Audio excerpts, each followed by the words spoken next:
बोलिए बंदी छोर महाप्रभु की जय। संत श्री विज्ञान देव जी भगवान के चरणों में मेरा कोटि कोटि प्रणाम। सभी वरिष्ठ संत जनों के चरणों में मेरा कोटि कोटि प्रणाम। संत श्री विज्ञान देव जी महाराज कहते हैं, अभिमान जीवन के पतन का कारण है। यह किसकी वाणी है? यह आचार्य श्री प्रथम की वाणी है। निरअभिमानी सरल स्नेह युक्त जीवन ही आध्यात्म के ऊंचे लक्ष्य पर ले जाता है। ये मेरा, ये मैं, ये मेरा पदार्थ, ये अभिमान आध्यात्म से कोसों दूर ले जाता है। हमें अभिमानी बना देता है, हमें अहंकारी बना देता है, ये हमें छोटा बना देता है। हमारे पास इतनी ताकत होनी चाहिए, हमारे पैरों में इतनी ताकत होनी चाहिए कि अभिमानी को अपने पैरों तले कुचल दे। यह ताकत, यह शक्ति हमारे पैरों में होनी चाहिए। अभिमान को सिर पर चढ़ा लेना यह अंधेरा है, यह विनाश का रास्ता है, यह दुख का रास्ता है, यह कष्ट का रास्ता है। सहजता में जिए साहब, सहजता में चले, प्रेम और सद्भावना में जीवन को आगे बढ़ाइए। परस्पर प्रेम, सद्भावना, सौहार्द को आगे बढ़ाइए। प्रेम, सद्भावना, सहिष्णुता ये मानवता के लक्षण है। विवेक, धर्म, क्षमा और शांति, इसमें जीवन को आगे बढ़ाइए। यह रास्ता है, यह मार्ग है विहंगम योग का, जो हमें अंधकार और अविद्या से दूर ले चलता है। इसका मार्ग बड़ा अलग है। बौद्धिक व्यायाम को यहाँ कोई महत्व नहीं दिया जाता है, यहाँ अनुभव का मामला है। अध्यात्म केवल बौद्धिक व्यायाम की वस्तु नहीं है, केवल वाग्जाल नहीं है, यह स्वयं के भीतर उतरने का मार्ग है। यह स्वयं के भीतर उतरने का मार्ग है। पढ़ी पढ़ी के पत्थर भये, लिखी लिखी भये जो ईट।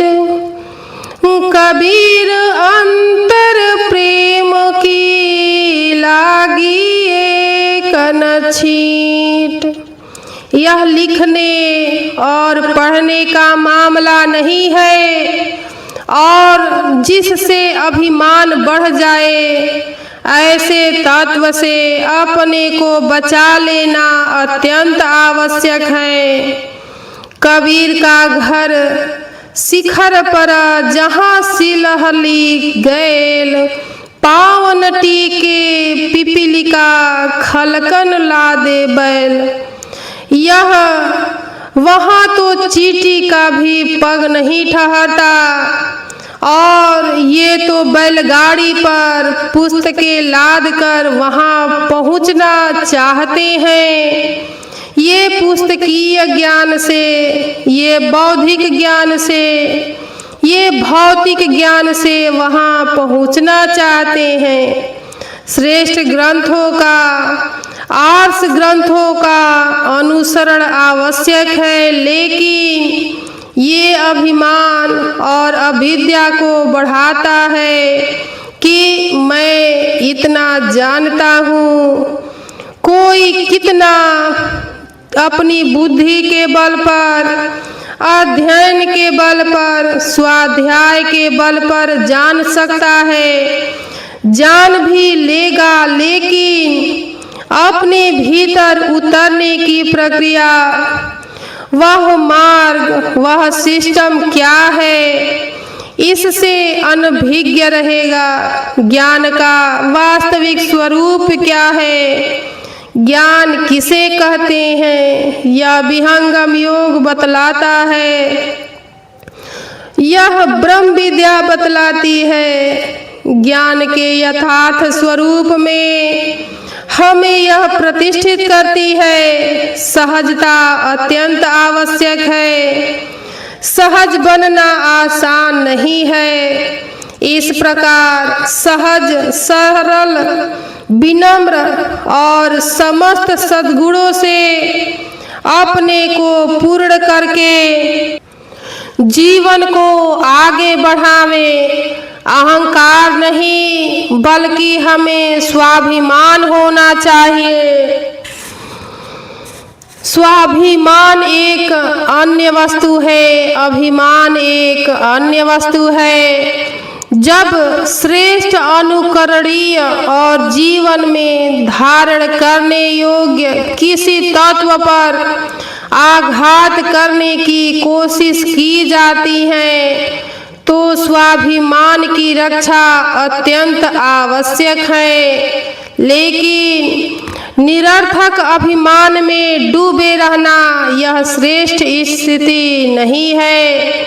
स्वाभिमान है, हमें सर्ववेद पर स्वाभिमान है, हमें ब्रह्म विद्या पर, हमें विहंगम योग पर स्वाभिमान है, हमें अपने देश की ज्ञान गंगा पर स्वाभिमान है।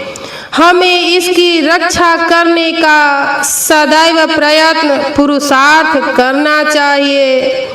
निरर्थक अभिमान और अहंकार के चक्कर में पड़े रहने से कुछ भी हासिल नहीं होने वाला है।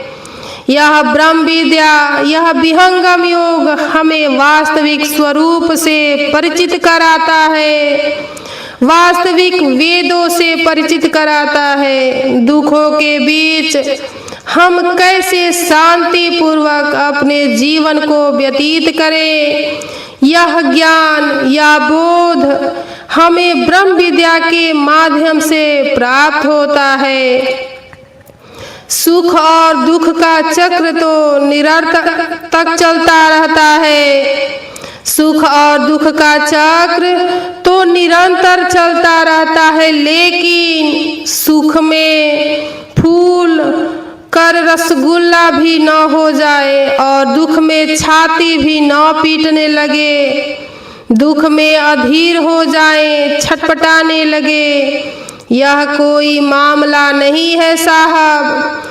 स्थिरता एक सहजता और सहज करने की एक प्रवृत्ति, संभालने की प्रवृत्ति एक साधक में होती है, जो बड़ी दूर दृष्टि से, बड़ी सम्यक चेतना से, बड़ी विराट दृष्टि से अपने को पूर्ण रखता है और उसमें जीता है। एक साधक दुखों से घबराता नहीं है, वह धैर्य पूर्वक, ज्ञान पूर्वक आगे बढ़ता है और सुखों से भी अत्यंत प्रफुल्लित होकर अभिमान और अविद्या के भाव को प्रकट नहीं करता। बड़े सहजता, सरलता, सौम्यता, विनम्रता से जीता है एक साधक। यह बहुत श्रेष्ठ वस्तु है। चलते हैं हम अब सर्ववेद में। यह अमोघ वाणी है, साक्षात कृत धर्मा ऋषि की वाणी है। सभी तन्मय होकर इन दिव्य वाणियों का श्रवण करें। मन की चाल कुचाल है, जीवहि उवट चाल। मन की चाल कुचाल है, जीवहि उवट चलाव। मन फंदा में जीव पड़े, बिनु गुरु कवन छोड़ाव। इंद्रिय विषय जो 5 है, एक संग नहीं होय। यह तो मन कर लिंग है, अड़ुसता मन सोय। माया सूक्ष्म मन ही है, मन कर सकल पसार। कवि कोविद ऋषि मुनि पढ़े, सद्गुरु एक आधार। मन को जीते जग जीते, मन से हारे हार। मन पारख गुरु बिनु नहीं, मन कर लक्ष्य द्वार। ये वाड़ियाँ हमें जीवन के सार से परिचित कराती है। इन वाड़ियों में अद्भुत प्रकाश है और ये जीवन के सार से, जीवन के यथार्थ से हमें जोड़ती है। जग जीव तारक नाम है, मिले परा के भेद। काक हंस बन उड़ चला, महिमा गावे वेद। जैसे कौवे के पास यह ताकत नहीं है कि दूध और जल को अलग अलग कर सके, उसके पास यह शक्ति नहीं है। नीर क्षीर विवेकी नहीं है कौवा। हंस दूध मिश्रित जल से दूध का पान कर लेता है और जल को छोड़ देता है। यह विवेक ज्ञान उसके अंदर सहज रूप से है। एक साधक निरक्षीर विवेकी होता है। संसार में तो बहुत सारी वस्तुएं हैं, संसार में तो बहुत कुछ है। क्या ग्रहण करना है और किससे अपने को बचा लेना है, किसे दूर से ही टाटा बाय बाय कर देना है और किसे धारण करना है, इसका ज्ञान, इसका विवेक साधक के पास होता है। एक विहंगम योग का सैनिक, एक विहंगम योग का पथिक इससे पूर्ण रहता है।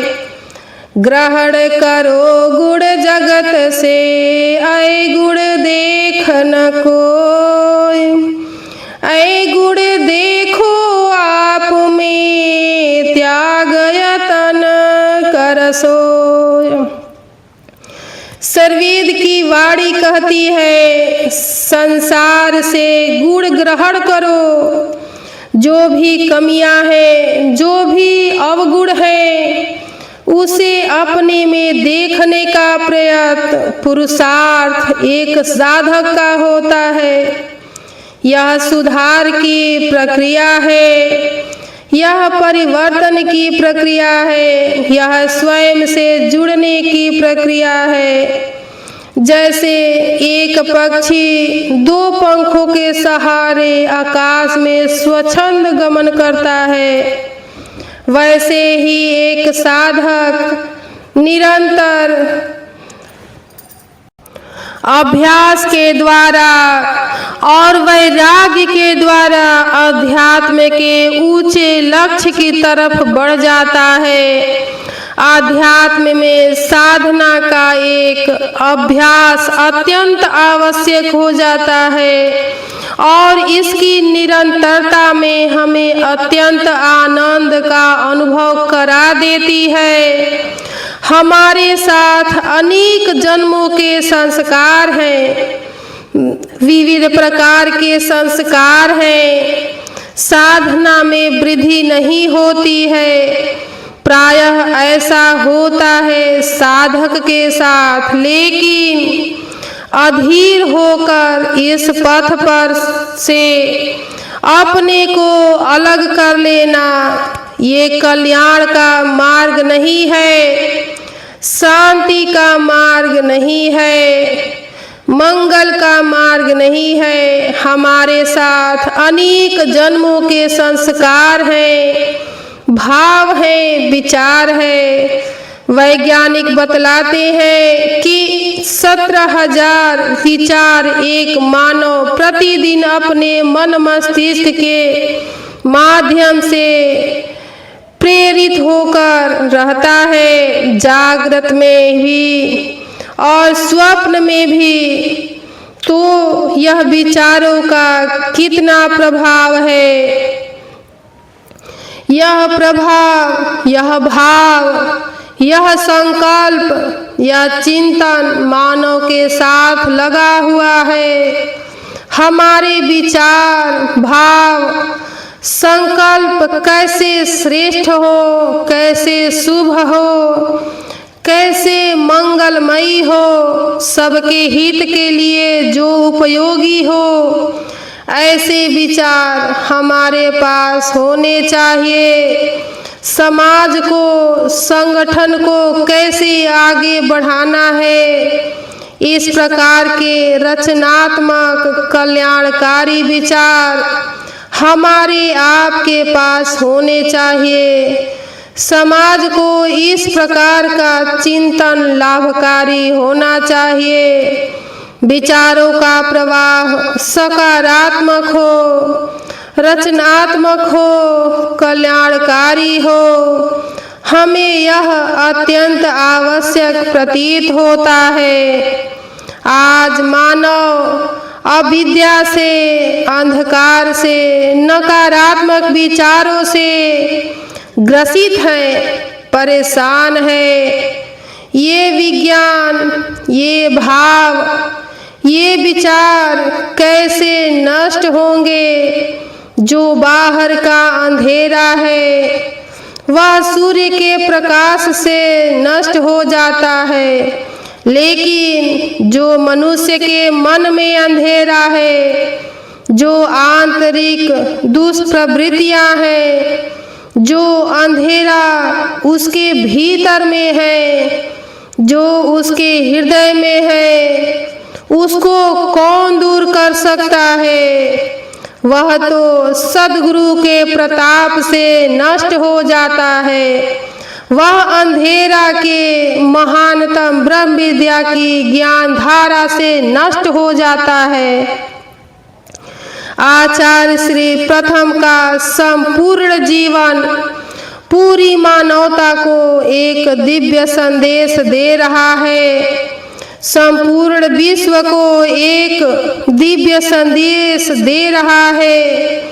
जिस महान संता ने इस विहंगम योग की ज्ञान धारा को धारण किया, जिस महान सत्ता ने सर्ववेद का भाष्य किया, जिस महान सत्ता ने विहंगम योग के सिद्धांत को, इसकी साधना को स्पष्ट धरातल प्रदान किया, जिस समय, जिस दिन आचार्य श्री प्रथम का इस संसार में आवागमन हुआ, तो विहंगम योग के प्रणेता अनंत श्री सद्गुरु सदाफल देव जी भगवान ने कहा, अपनी डायरी में लिखा। क्या लिखा? लिखा कि आज ये एक योगी प्रकट हुआ है। तो जो श्रेष्ठ आत्माएं हैं, जो पवित्र आत्माएं हैं, जो जीवन मुक्त आत्माएं हैं, क्या उन्हें प्रारब्ध को प्राप्त करना है? श्रेष्ठ आत्माएं तो एक विशिष्ट कार्य से इस धरातल पर विहंगम योग के सिद्धांत के प्रचार के लिए, साधना के प्रचार के लिए, जनमानस को मुक्ति का संदेश देने के लिए, मानव मात्र के कल्याण के लिए प्रकट होती हैं। श्रेष्ठ आत्माएं, जीवन मुक्त आत्माएं, विदेह मुक्त आत्माएं एक निश्चित संकल्प के अनुसार, एक निश्चित कार्य के लिए स्व इच्छा से माँ के गर्भ को धारण करती है। जो जीवन मुक्त आत्माएं हैं वे स्व इच्छा से इस संसार में प्रकट होती हैं। जगजीवों का कल्याण करने के लिए उस अमर संदेश को लेकर तन मन की कलुषता को दूर करने के लिए और जीवन के सार को तथा जीवन के यथार्थ को बतलाने के लिए बोलिए बंदी छोर महाप्रभु की जय।